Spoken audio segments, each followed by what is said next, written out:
क्या सच में एक साल में एम्स तक पहुंचा जा सकता है, या ये भी सिर्फ एक मोटिवेशनल झूठ है?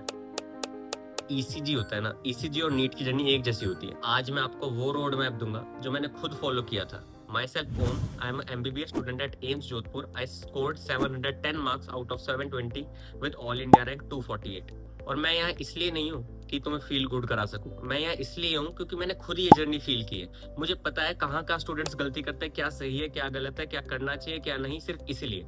ठीक है, तो वीडियो को शुरू करते हैं। सबसे पहले हम बताएंगे इस पूरी जर्नी को एक स्ट्रक्चर्ड वे में कैसे लेके जाना है। आपका अभी कोई भी मंथ चल रहा है, ठीक है, कोई भी आपका मंथ चल रहा है, उसको दो फेजेस में रखना है, फेज 1 और फेज 2। फेज 1 के अंदर आएगा अभी से लेके दिसंबर तक, ठीक है, जिसके अंदर आपको सारा सिलेबस कंप्लीट करना है। 11 12 मतलब जितना मैक्सिमम पॉसिबल हो सकता है ना उतना करना है, ठीक है, इंक्लूडिंग जितने भी पार्ट टेस्ट बीच में आ रहे हैं, टेस्ट कोई भी मिस नहीं करना, ठीक है। उसके थ्रू क्या होता है कि आपको एक रियलिटी चेक विद टाइम मिलता रहता है, ठीक है, इसलिए वो मिस नहीं करना। और फेज 2 शुरू होता है जनवरी से लेके एग्जाम तक। जनवरी से लेके एग्जाम तक आपको क्या क्या करना है, प्रैक्टिस शुरू कर देनी है मॉक टेस्ट की, फुल सिलेबस मॉक टेस्ट वगैरह लगाने शुरू कर देने बीच बीच में। मिस्टेक्स को एनालाइज करना शुरू कर देना। मिस्टेक नोटबुक वैसे तो पूरी जर्नी में बनाना है, लेकिन मिस्टेक नोटबुक इस वाले टाइम के आसपास बहुत ज्यादा मैंडेटरी हो जाती है। मतलब मैं बता रहा हूँ ये बहुत मैंडेटरी है इस फेज में, तो ठीक है। रिवीजन मल्टीपल टाइम्स करना है। और अभी तो ये चीज है क्या है ना, लास्ट का ये जो सेकंड फेज होता है ना, ये इसलिए इतना क्रिटिकल होता है, ये सबसे ज्यादा मार्क्स आपके इंक्रीज कर सकता है सिर्फ इस वाली चीज की वजह से, रिवीजन और प्रैक्टिस की वजह से। तो इस फेज को बिल्कुल भी लाइटली मत लो, ठीक है। अब बात करते हैं कि तुम एक बैच खरीदो, तो अब इतनी बड़ी जर्नी है तो इसमें तुम्हें एक बैच की भी जरूरत होगी। तो ड्रॉपर्स के लिए अभी यकीन 2.0 लॉन्च होने वाला है, ठीक है, उसको तुम देख सकते हो, जिसमें क्या लाइव क्लासेस मिलेगी, डीपीपीज मिलेगी, टेस्ट सीरीज मिलेगी, all India test series, rank booster test series, जितनी भी इनकी टेस्ट सीरीज होती है। साथ में आपको एक डिजिटल प्रिपरेशन किट मिलेगी इनकी जो स्पेशल रहती है, and the price is just 5200। कोई ज्यादा प्राइस नहीं है। साथ में आप ये कूपन कोड मेरा आपको दिख रहा होगा, इसको यूज करोगे तो आपको वैसे एडिशनल डिस्काउंट मिल जाएगा। तो जाओ चेकआउट करो, लिंक्स डिस्क्रिप्शन में है। अब बात करते हैं सब्जेक्ट वाइज स्ट्रेटेजी क्या रखनी है आपको इंडिविजुअल सब्जेक्ट को टैकल करते हुए। तो सबसे पहले हम बात करेंगे बायोलॉजी के बारे में। बायोलॉजी वैसे सबको इजी लगती है, किसी किसी को मुश्किल लगती है, लेकिन इसके में भी एक पर्टिकुलर प्रॉपर अप्रोच लेके चलोगे ना तो आपका काम थोड़ा आसान हो जाएगा। जैसे कि एनसीईआरटी की रीडिंग।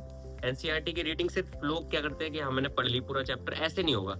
एनसीईआरटी की रीडिंग भी बहुत इंपॉर्टेंट है। रीड बिटवीन द लाइंस, मतलब उस लाइंस के बीच में से क्या क्या क्वेश्चन बन सकते हैं वो तुम्हें देखना पड़ेगा कि यार यहाँ से ये इज को चेंज कर सकता है, इज नॉट कर सकता है। ये सब चीजें तुम्हें पढ़ते हुए ही समझना पड़ेगा।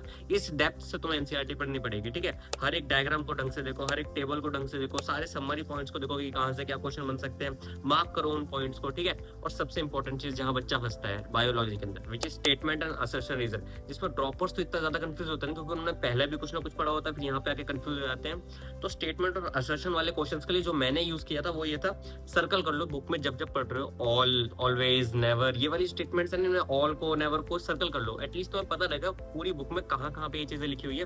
तो जब स्टेटमेंट आती है ना मोस्टली, या फिर डायरेक्ट लिख देते कि ऑल करके कोई स्टेटमेंट आती है, तो तुम्हें पता लग जाता है कि यार ये सही है या गलत है। तो उसके हिसाब से हमारे बहुत सारे मार्क्स बच जाते हैं, ठीक है। ये एक ऐसा पॉइंट है जिससे हम फ्रेशर्स से आगे निकल सकते हैं, तो इस चीज को दिमाग में जरूर रख के रखना। अब बात करते हैं केमिस्ट्री के बारे में। केमिस्ट्री 3 पार्ट्स में, फिजिकल, ऑर्गेनिक, इनऑर्गेनिक। सबसे इंपॉर्टेंट है फिजिकल केमिस्ट्री। फिजिकल केमिस्ट्री में ना मैक्सिमम स्टूडेंट जो गलती करते हैं ना वो ये फॉर्मूलाज का रट्टा मार लेते हैं। वो नहीं करना यार तुमने, फॉर्मूलाज को रटना नहीं है, ठीक है। सबसे इंपॉर्टेंट क्या है, जो भी एनसीईआरटी के इन टेक्स्ट क्वेश्चन है और जो भी सॉल्व्ड एग्जांपल्स है ना, ये एज इट इज उठ के नीट में आ जाते हैं यार। तो इसलिए इनको तो एक दिमाग में रख लो, एनसीईआरटी का एक भी एग्जांपल स्किप नहीं करना है, ठीक है। हर एक एग्जांपल इंपॉर्टेंट है, ठीक है। तो इस चीज को ध्यान रखना है। ऑर्गेनिक और इनऑर्गेनिक केमिस्ट्री को तो तुमने मेनली बायोलॉजी की तरह डील करना है, ठीक है। इसकी एनसीईआरटी की रीडिंग्स लगानी है मल्टीपल टाइम्स, मल्टीपल रिवीजन। और मैं तुम्हें एक प्रो टिप बताऊं तो बायोलॉजी हो या फिर जिसकी भी तुम एनसीईआरटी पढ़ते हो ना, मिनिमम 3 टाइम तो एनसीईआरटी पढ़नी है। पहली बार एनसीईआरटी पढ़नी है कि तुम पढ़ने के लिए एक बार देख रहे हो कि क्या है, सेकंड टाइम जब एनसीईआरटी पढ़नी है और रिवीजन के लिए पढ़नी है, और थर्ड टाइम जब एनसीईआरटी पढ़नी है तो क्वेश्चंस प्रिडिक्ट करने के लिए पढ़नी है कि यहाँ से क्वेश्चन बन सकता है, यहाँ से क्वेश्चन बन सकता है, यहाँ से। फर्स्ट टाइम में ही क्वेश्चन प्रिडिक्ट मत करना, वरना तुम पूरी बायोलॉजी को क्वेश्चन प्रिडिक्ट कर दोगे, वो काम की चीज नहीं रहती। हाईलाइट भी तुम सेकंड या थर्ड पे जाके करो बुक को, ठीक है। ये चीज तुम्हें हेल्प करेगी, एक बार इंप्लीमेंट करके देखो। अब बात करते हैं फिजिक्स के बारे में। फिजिक्स क्या है ना, बहुत बच्चों को डर लगता है। इसमें तुम्हें सिंपल से एक प्रो टिप बताओ ना, तो कंसेप्ट्स पे ज्यादा स्टिक रहो इंस्टेड ऑफ न्यू प्रॉब्लम्स को तुम सॉल्व कर रहे हो कि नहीं नहीं, या मुश्किल प्रॉब्लम्स को सॉल्व कर रहे हो, उससे तुम्हें कोई बेनिफिट नहीं मिलेगा, ठीक है। कंसेप्ट पे स्टिक रहो, अपने कंसेप्ट को स्ट्रॉन्ग करो। अगर कंसेप्ट स्ट्रॉन्ग होगा ना तो तुम मुश्किल से मुश्किल प्रॉब्लम का भी सॉल्यूशन निकाल लोगे, ठीक है। थोड़ा टाइम ज्यादा लगेगा, लेकिन वही बात है, अगर तुम सिर्फ न्यू प्रॉब्लम सॉल्व कर रहे हो तो ईजी चीजों को मिस कर दोगे, कंसेप्चुअल क्वेश्चन आ गया तो मिस कर दोगे। तो ये रिस्क मत लो, ठीक है। मेनली कंसेप्ट पे स्टिक रहो। ठीक है, कंसेप्ट हमने समझ लिया। अब जो एनसीईआरटी के सॉल्व्ड एग्जांपल्स है उनको मिस मत करो, उनको समझो। ठीक है, अब क्या है ना, अप्रोच क्या रखनी है, फॉर्मूला को कहाँ लगाना है, पता कैसे चलना है कि कहाँ पे अप्लाई करें, ये सब चीजें तुम्हें सीखनी है। ये कंसेप्ट से ही समझ आएगी सॉल्व्ड एग्जांपल्स को देख देख के कि अच्छा इस चीज में ऐसे फॉर्मूला लगेगा, इसको इस अप्रोच में लेके जाना था। ये चीज तुम्हें एनसीईआरटी के सॉल्व्ड एग्जांपल देख के समझ आएगा। ठीक है, अब 11th के कुछ ऐसे फंडामेंटल्स है ना जिसको अगर तुम स्ट्रॉन्ग करके अभी रख लोगे तो 12th में तुम्हें बहुत हेल्प मिलती है। जैसे कि वेक्टर्स हो गए, न्यूटन्स लॉ ऑफ मोशन हो गया, वर्क एनर्जी हो गया, इनको अगर तुम स्ट्रॉन्ग कर लेते हो ना तो 12th में तुम्हें बहुत हेल्प मिलेगी। ठीक है, ये भी चीज एक दिमाग में रखना। अब इसके बाद क्या है ना, अगर मैं तुम्हें एक अपना ऑनेस्ट ओपिनियन बताऊं तो देखो यार, सेम टीचर्स है सबके पास, सेम सिलेबस, सेम बुक्स, मतलब ठीक है सेम वही 24 घंटे है, वही 1 साल 8 महीने जो भी है, लेकिन फिर भी क्या होता है, जो एक टॉपर को टॉपर बनाता है और दूसरे बच्चे को ड्रॉप लेने के लिए मजबूर कर देता है। ठीक है, कुछ भी नहीं है, उस टॉपर को क्या है ना, टॉपर को पता है कि उसको आज के दिन में क्या करना है, उसके टारगेट्स क्लियर है, उसको क्या पढ़ना है, क्या छोड़ना है, उसको सब पता है, क्या नहीं पढ़ना, क्या पढ़ना है। ये चीज बहुत इंपॉर्टेंट है। ठीक है, कंसिस्टेंसी, फोकस से काम रह के, पॉजिटिव करके खुद को, तो ये चीज बहुत इंपॉर्टेंट रोल प्ले करती है तुम्हारी नीट की जर्नी में। क्योंकि मैं खुद ड्रॉप ईयर में मैंने ये गलतियां करी है ना यार, मेरे को तब जाके समझ आया कि एक सही मेंटर ना 1 साल के काम को 6 महीने में करा सकता है। ठीक है, वो तुम्हें टाइम टू टाइम पॉजिटिव करेगा, तुम्हें बताएगा कि यार नहीं नहीं ये चीज मैंने भी करी थी, तो तुम्हें फील होता है कि यार ठीक है, ज्यादा गलत ट्रैक पे नहीं हो तुम लोग। ठीक है, तो ये चीज बहुत मैटर करती है, तो खुद को पॉजिटिव रखना है। ठीक है, अब तुम्हें अगर एक और चीज बताऊं मैं, तो इन्हीं चीजों के लिए ना मैंने एक टेलीग्राम चैनल बनाया था अपने लिए, जिसमें मैं क्या छोटी छोटी नोटिस वगैरह हो गए, इंपॉर्टेंट नोटिस या अनाउंसमेंट वगैरह, या फिर कोई भी इंपॉर्टेंट पीडीएफ लगती है, जैसे कि सारे साइंटिस्ट एक साइड कर दिए, सारे एग्जांपल्स एक साइड कर दिए, नीट की जो रिसेंट ओएमआर शीट्स है वो सब मैं अपलोड करता रहता हूँ, तो तुम उसको भी ज्वाइन कर सकते हो, क्योंकि वो छोटी छोटी चीजें मैं इस वीडियो में नहीं कवर कर सकता। तो इसे टेलीग्राम चैनल का भी लिंक तुम्हें डिस्क्रिप्शन में मिल जाएगा। बाकी क्या है ना, कुछ ऐसी चीजें होती है ना बहुत छोटी छोटी, जो मेरे भी दिमाग में कभी कभार क्लिक करती है कि यार ये चीजें मैंने फॉलो करी थी, जबकि वो कहने के लिए छोटी चीजें होती है, लेकिन वो नीट की जर्नी में बहुत बड़ा इंपैक्ट डालती है।